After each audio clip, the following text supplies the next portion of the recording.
Lideramos el camino de la opinión pública y buscamos que la cultura del debate alcance consensos y soluciones a los problemas de nuestro país.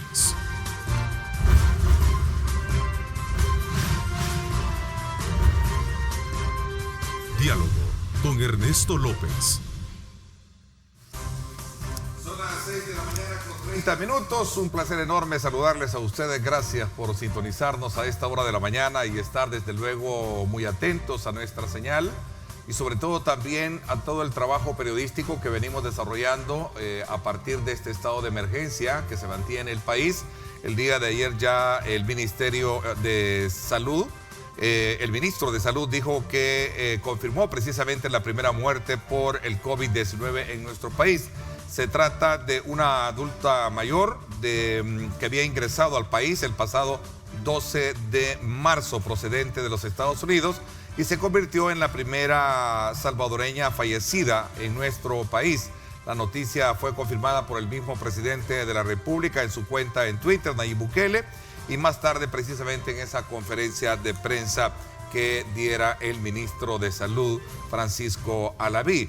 Aunque Alaví no precisó la edad, pero sí el presidente Bukele dijo que se trataba de una persona mayor de 60 años, cuya salud se deterioró con el avance que presentó por la enfermedad. Así es que definitivamente vamos a seguir insistiendo en la necesidad de mantenernos en cuarentena y sobre todo también en la necesidad de poder establecer aquellos cánones de limpieza e higiene que se necesitan para evitar más contagios en nuestro país.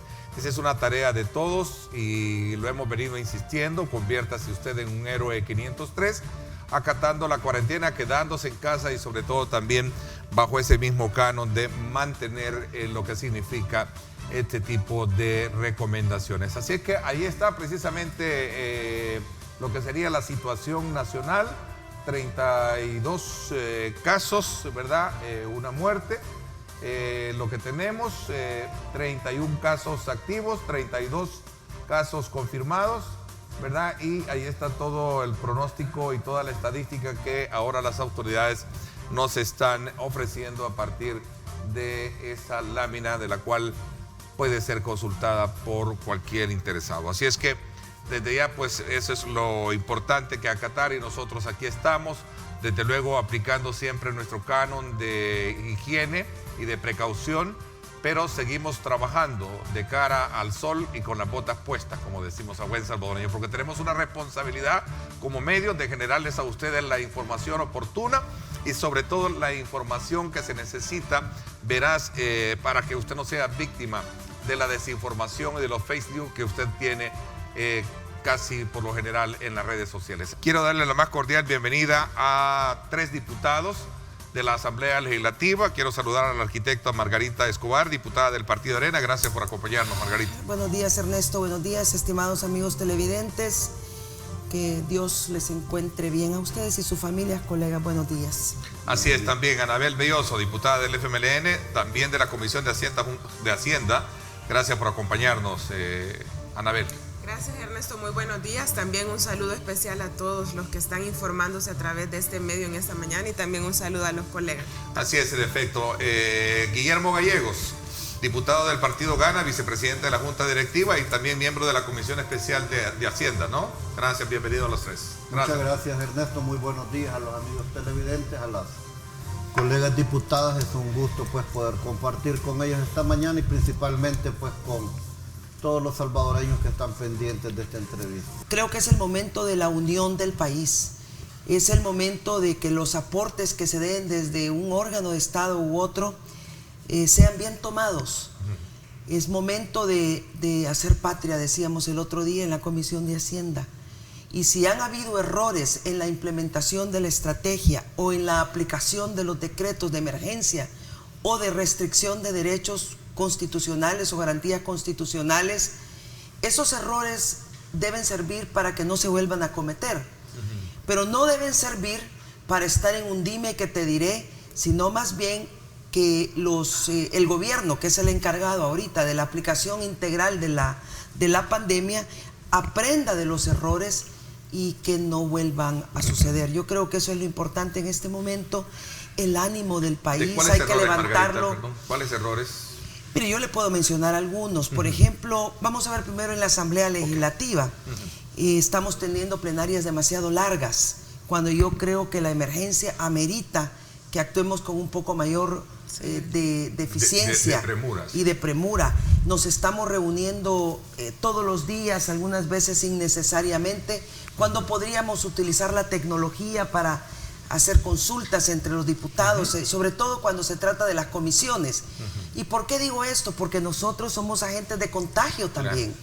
Y están expuestos. Y estamos expuestos, pero el problema es que nosotros vamos luego y andamos caminando y entonces también nos podemos convertir en un elemento transmisor del coronavirus. Bueno, creo que, como ya se ha dicho, estamos enfrentando una situación muy compleja y en este caso no se limita solamente a El Salvador, sino que es un tema que está afectando al mundo entero.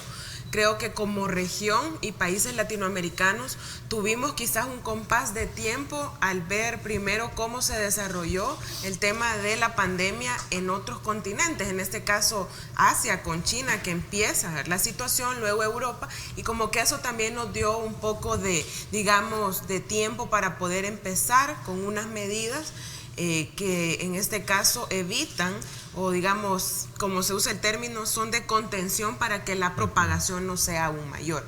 Creo que esa es una ventaja que tuvimos en este caso como Latinoamérica y específicamente como El Salvador.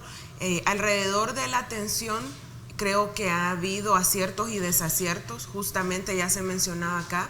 Yo quiero centrarme también en el punto de la dificultad que a veces genera el tema de la comunicación y cómo se transmite la información a la población, cómo en algunos momentos ha existido contradicción incluso entre las mismas autoridades, y creo que eso también puede poner en riesgo en determinado momento alguna medida que vaya caminando de manera efectiva. Al existir este tipo de contradicciones puede volver vulnerable pues la situación, y yo sé que es algo que nunca antes habíamos experimentado, que nunca antes se había visto. Ha habido incluso en el camino que ir quizás afinando muchos detalles, pero por eso el cuidado de cada paso que se va a dar, ¿verdad? Tiene que ser muy bien, en la medida de lo que los tiempos dan, planificado, nada de improvisaciones, porque esas improvisaciones pueden hacernos cometer grandes errores que al final, en lugar de que una medida sea exitosa y efectiva, pueda ser totalmente lo contrario y juegue en contra de la salud de toda la población salvadoreña. Bueno, muchas gracias y muy buenos días. Afortunadamente y gracias a Dios hemos tenido quizás una reacción inmediata en un primer momento del presidente de la República y del gobierno. Cuando él toma las primeras medidas, como cerrar el aeropuerto, prohibir la entrada de vuelos, prácticamente bloquear la entrada al país, hubo algunas críticas, hubo algunos señalamientos. Cuando él decide suspender clases, cuando él decide suspender que salgan los mayores de edad, lógico, hay una crítica. Yo coincido con las colegas diputadas, quizás esto, nadie de los que hoy existe en el planeta Tierra ha vivido una situación como esta. La última situación como esta fue allá por el año 1920 y nadie estaba preparado.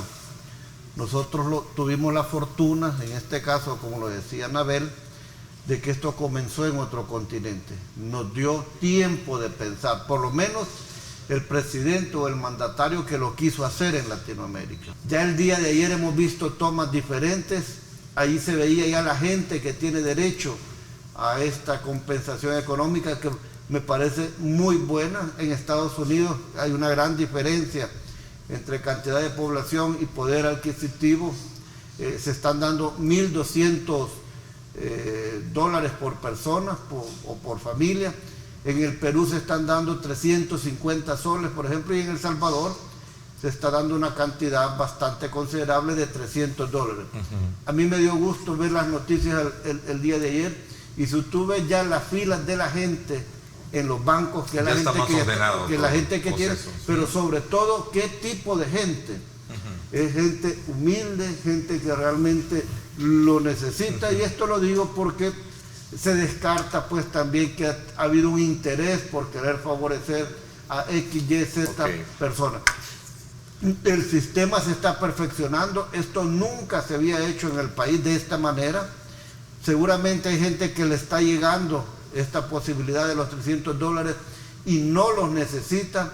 Y es aquí donde uno tiene que tener un poco de conciencia sobre la situación. Si no lo necesita, si realmente no es una persona que de verdad esto lo requiera, lo mejor es que no lo cobre y avisar que no lo quiere cobrar, porque hay gente que sí lo necesita. Recordemos que este es un primer llamamiento de cierta cantidad de personas.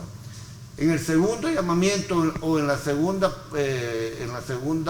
entrega ya estará más depurado también. Todo el padrón. Todo el padrón. Okay. Y bueno, se espera abarcar, como decía el presidente, a 1,5 millones de hogares del país. O sea, una cantidad bastante considerable de salvadoreños.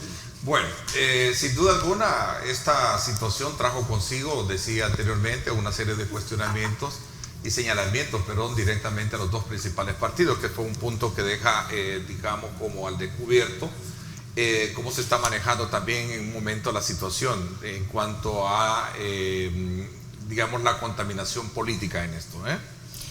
Mire, yo insisto en que hay que alejarse de la contaminación política, me gusta ese término. No estamos en una situación normal. Yo decía el otro día en la Comisión de Hacienda, en un momento de reflexión, que nadie quiere el mal para El Salvador. No maldigas. Nadie quiere la división, no dividas.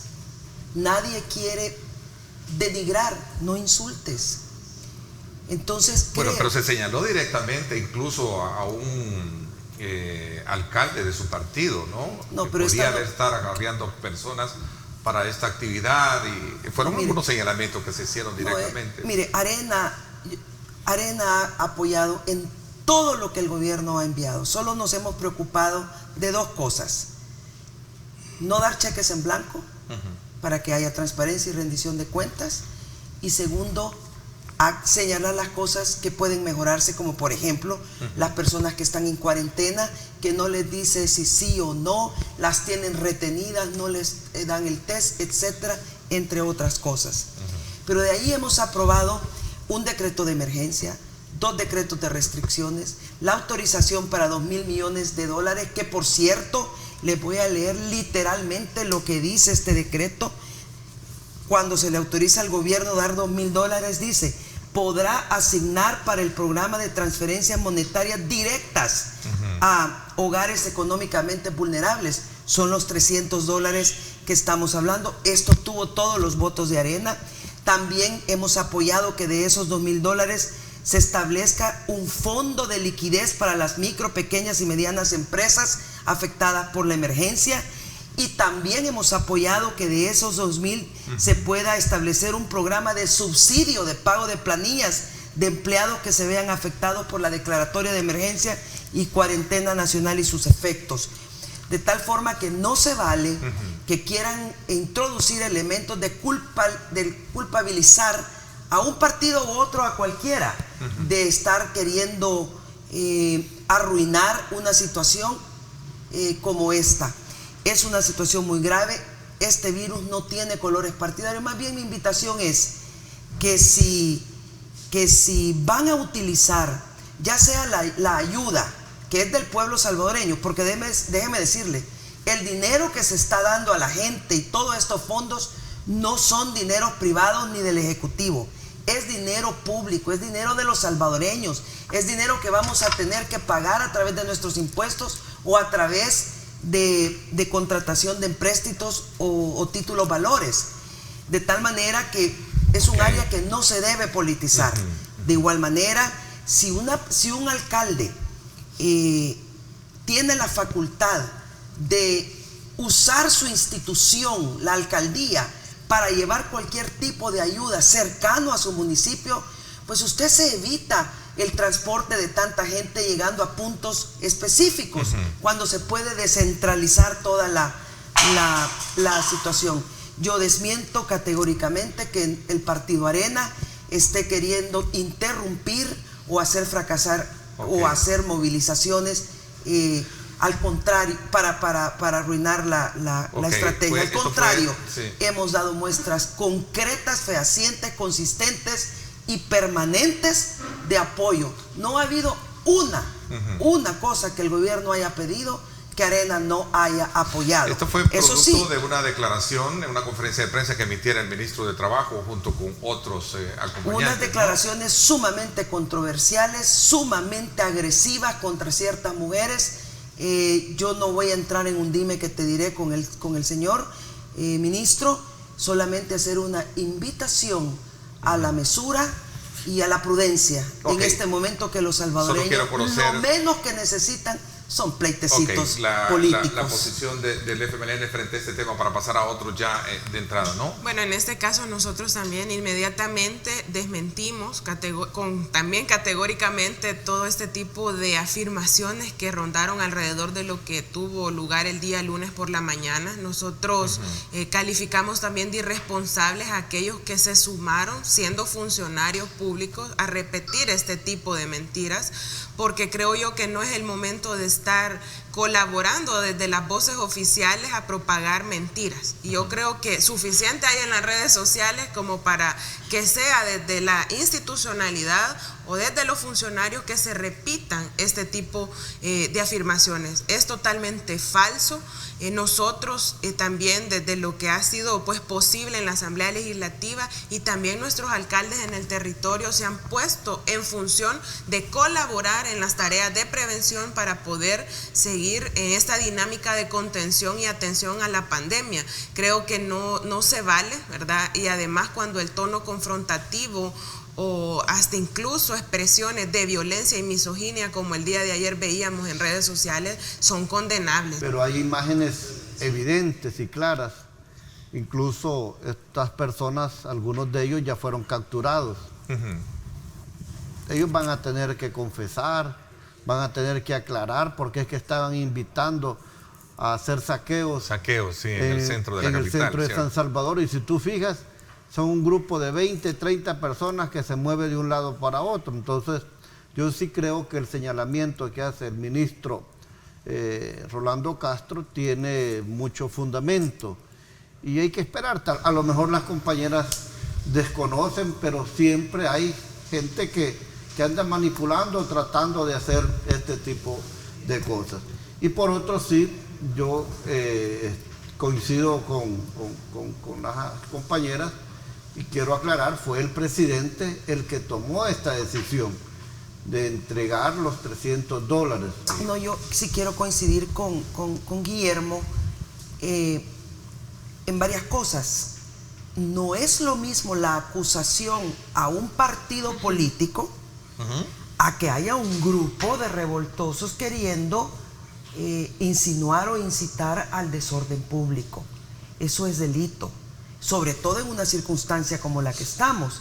Si fueron 5, 10, 15 o 20, yo no sé, pero eso no se puede permitir. Pero hay una gran diferencia en la acusación hacia una institución política o a un partido político que un grupo que vaya. Lo segundo, el presidente de la República está obligado a tomar todas las decisiones, no solamente la entrega de los $300.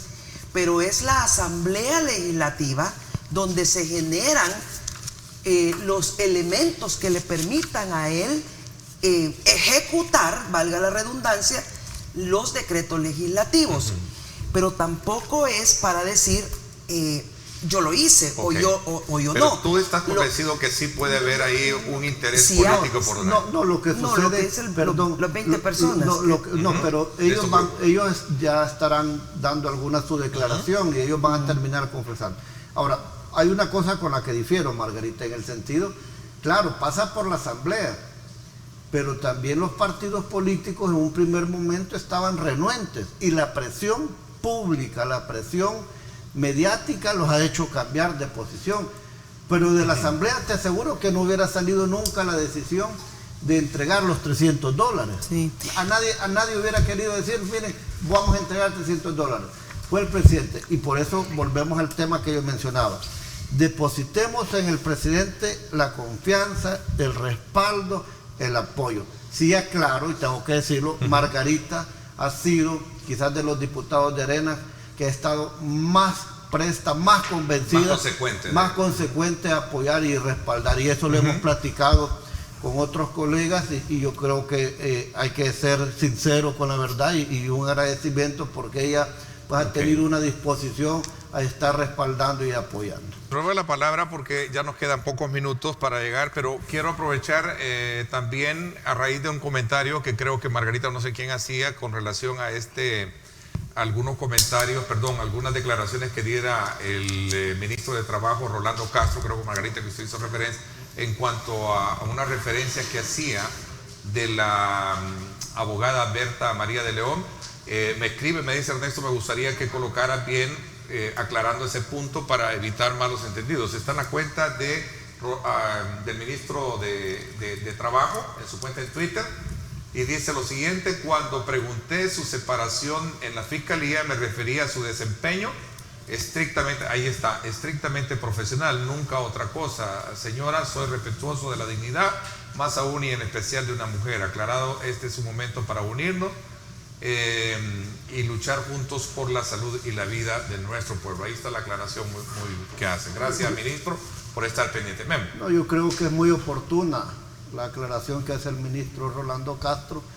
Yo al inicio del programa pues lo respaldaba por la declaración que él está dando en este momento. Qué bueno. Y los que leímos su primer tuit nunca interpretamos una cosa que no fuera, que a pesar, quiero decir que esta abogada, ella sí se da el lujo de despotricar contra quien quiere y como quiere. Yo recuerdo cuando ella hablaba tantas cosas de la ex procuradora, la licenciada Sonia de Madrid, pero bueno, cuando pues se le señalan algunas cosas, pues se saltan de esa manera. Quiero decirte también que en una de sus primeras conferencias el presidente Bukele se hace acompañar de Roberto Murray Mesa. Sí. Ahí estaba dando el presidente un mensaje claro a los salvadoreños que independientemente de las diferencias políticas, él estaba acompañado de uno de los empresarios quizás más importantes en los últimos años de nuestro país. Ese fue un mensaje muy bueno. Y lo otro es que he recibido en lo que estoy acá una conversación de un concejal del FMLN de San Francisco Menéndez, donde está motivando, tengo aquí el nombre, yo después se lo voy a dar a Anabel, motivando a que se cierre la frontera de la Chadura. Entonces, estas cosas creo, como digo, pues Anabel puede desconocer, pero estas cosas no se pueden dar. Y en otros lados, pues hay otro tipo de gente motivando. Yo llamo a la reflexión, yo llamo a que hagamos país. Hoy es el país, El Salvador. Yo siempre he dicho, Ernesto, uno debe de sentirse tan orgulloso de ser salvadoreño. Es que, hombre, somos tan pocos en el mundo. Tú comparas Guatemala, tantos millones, México 120 millones, España 40 millones, y salvadoreños, ¿cuántos somos? En esta inmensidad de gente que hay en el mundo, somos apenas 6 millones y medio, 7 millones. Somos relativamente, entonces hay que cuidarnos, hay que querernos, y este es nuestro país. Y tenemos que dejar diferencias políticas en este momento. Yo creo que nuestro debate hoy aquí ha sido de mucha altura, de mucho respeto. Hemos tratado de mandar un mensaje de unidad sin ponernos de acuerdo, pero eso es lo que pretendemos, que trabajemos juntos. Y creería que ante la propuesta que hacía Anabel, bueno, hay que explorar la posibilidad, porque si hablamos de 3 meses, creo que a mí no me parece eso que sea malo, pero también hay que darle la facultad al gobierno para que vaya a buscar ese dinero. Porque si consiguiéramos 2.000 millones de dólares, 600 millones ya están empeñados para los alcaldes, que es bueno. Yo creo que a los alcaldes hay que apoyarlos, hay que respaldarlos. Me mencionaban que no están teniendo prácticamente ingresos porque las alcaldías están cerradas en algunos casos. Hay que ver cómo les ayudamos. Incluso me hablaban de poder modificar lo del FODES hasta un 100% para que ellos puedan utilizarlo incluso en el pago de salarios de sus alcaldías, porque no tienen cómo hacer en estos momentos. Entonces, de esos 2.000 millones, 600 van para ahí. Y si hablamos de impulsar la economía, de restablecer o darle fondos a los diferentes sectores económicos del país, pues va a requerir de más dinero. Ok, el tema, se nos quedaron varios temas. Anabel, perdón, un poco en la palabra, pero me hubiese gustado ver el tema de la propuesta que hace un diputado de Ghana, Francis habla, sobre el tema de las AFP, que creo que es un tema bastante exclusivo, ¿no? Y también es un planteamiento que ustedes como FMLN lo han hecho, ¿no? Población ha sido una de las principales demandas por aquellos que están desempleados, que ven la posibilidad de optar desde sus ahorros con pues una vía de alivio económico. Yo creo que debemos darnos la tarea también, sobre la base de las propuestas, nosotros hemos hecho una como partido, de que esto pueda ser una medida de solución y de alivio económico familiar.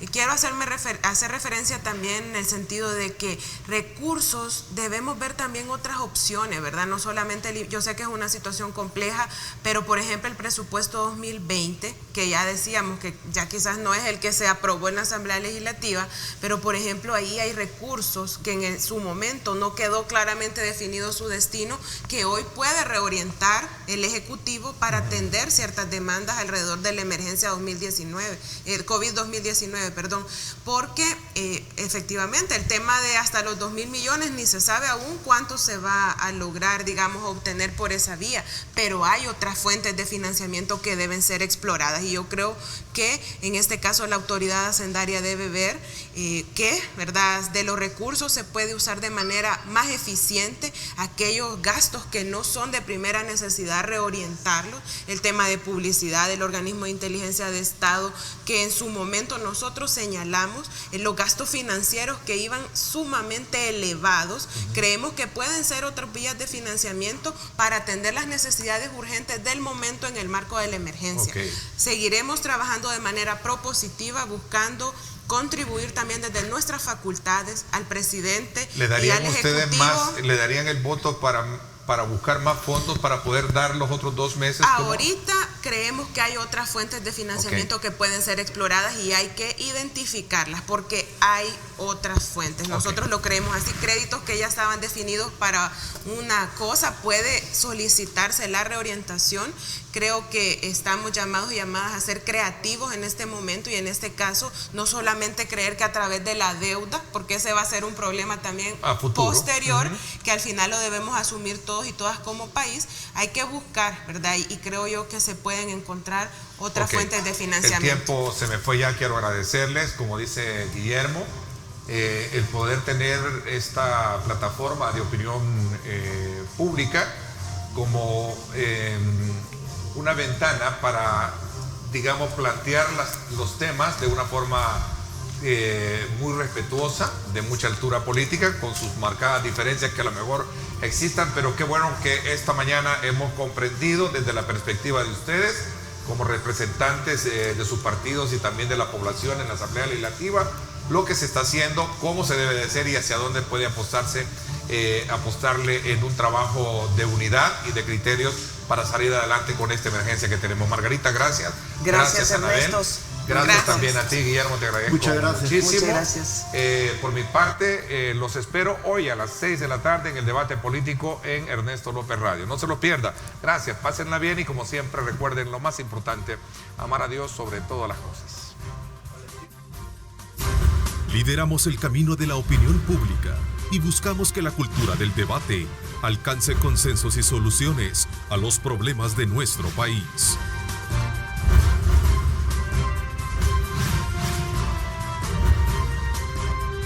Diálogo con Ernesto López.